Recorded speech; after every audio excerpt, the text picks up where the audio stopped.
Hello student, I'm Alok from eLearning, and today I'm just going to tell you the remaining part of the second chapter, The Last Spring, that is the Bangle Maker. The writer once meet a boy named Mukesh. लेखिका एक बार एक लड़के से मिलती है जिसका नाम मुकेश है and the boy lives in Firozabad. लड़का फिरोजाबाद में रहता है and belongs to a family of bangle makers. और चूड़ी बनाने वाले मनिहारों के फैमिली से बिलोंग करता है. Mukesh says that he does not want to go into the family profession. और मुकेश अपने इस पारिवारिक व्यवसाय को नहीं करना चाहता है. He has decided to become a motor mechanic. वो एक मोटर मैकेनिक बनना चाहता है. And every other family in Firozabad is engaged in making bangles. अगर हम फिरोजाबाद को देखें तो वहाँ पर हर एक परिवार इस चूड़ी बनाने के व्यवसाय में अपना जीवन व्यतीत कर रहा है.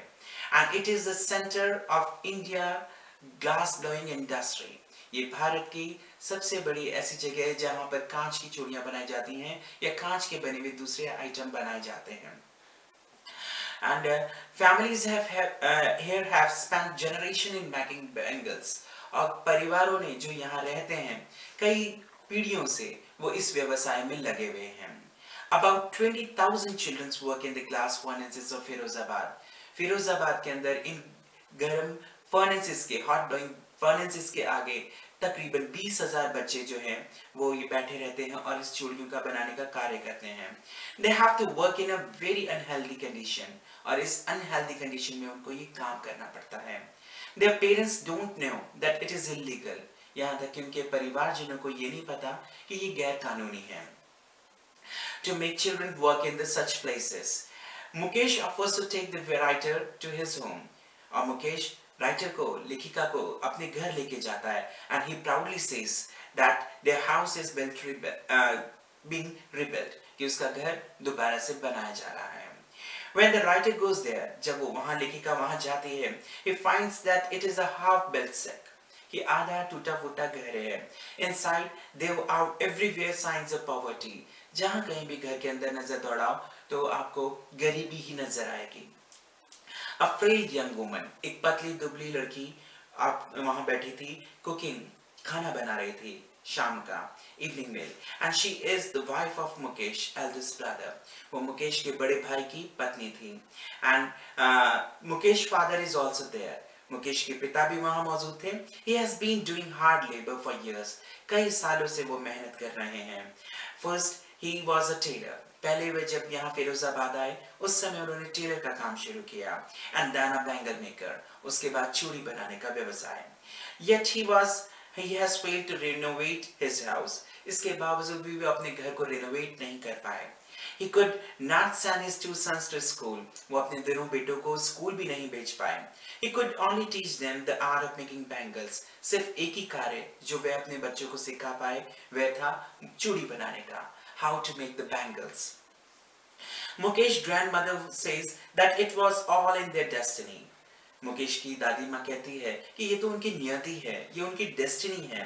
Her husband has gone blind. यहाँ तक कि उसके पति जो थे वो भी इसी व्यवसाय की वजह से अंधे हो गए थे.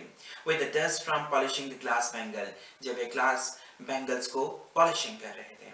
She says that they were born in the caste of bangle makers. और वो कहती है कि उनका जन्म तो इस चूड़ी बनाने वाले परिवार के अंदर ही हुआ है. And have seen nothing but bangles in their entire life. और अपनी पूरी जिंदगी में उन्होंने कुछ नहीं देखा सिवाय चूड़ियों के.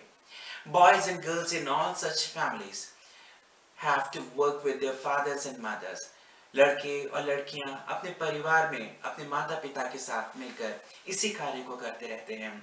And they have to work in dark hutments. यहाँ तक कि उनको अंधेरे कमरों में बैठकर इन काम को करना पड़ता है. Their eyes are more adjusted and they have become now habitual.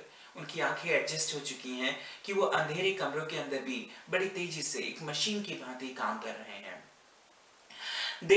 Thus they lose their eyesight even before they become adult. और इसका नतीजा ये निकलता है कि जब वे एडल्ट होते हैं, युवा होते हैं, उससे पहले ही उनकी आंखों की रोशनी खत्म हो जाती है. The writer sees a girl named Savita. लेखिका एक लड़की से भी मिलती है जिसका नाम सविता है. In another husband, एक दूसरे घर के अंदर. She is sitting with an elderly woman and soldering the piece of glasses. वह एक बूढ़ी औरत के साथ बैठी हुई है और glasses को सोल्डर कर रही है, सोल्डरिंग कर रही है. And she doesn't know that the bangle she is making, वह ये नहीं जानती कि जिन चूड़ियों को वो बना रही है एक दिन उसके हाथों में ये आ जाएंगी, जो कि एक सुहाग का प्रतीक है. And the old woman sitting beside her still has bangles on her hand, wrist. Because the old woman, जो बूढ़ी औरत उसके साथ बैठी है, उसकी हाथों में भी, उसकी कलाइयों के भी वो चूड़ियां मौजूद हैं. But there is no light in her eyes. लेकिन उसकी आंखों में रोशनी मौजूद नहीं है. She says, और वो कहती भी है, that she has not enjoyed even a one full meal all her life. यहाँ तक वो ये कहती है कि कभी एक से पेट भरकर खाना तक नहीं खाया. And her old husband says, उसके बूढ़ा पति ये कहता है that he knows nothing except bangles, कि वह कुछ नहीं जानता सिवाय इन bangles के. However, he feels some consolation to say that he has made a house for his family to live in. केवल उसको इतनी ही संतावना है कि वह केवल अपने परिवार के लिए घर तो बना सका. The writer says that the cry of poverty rings in every home in Firozabad.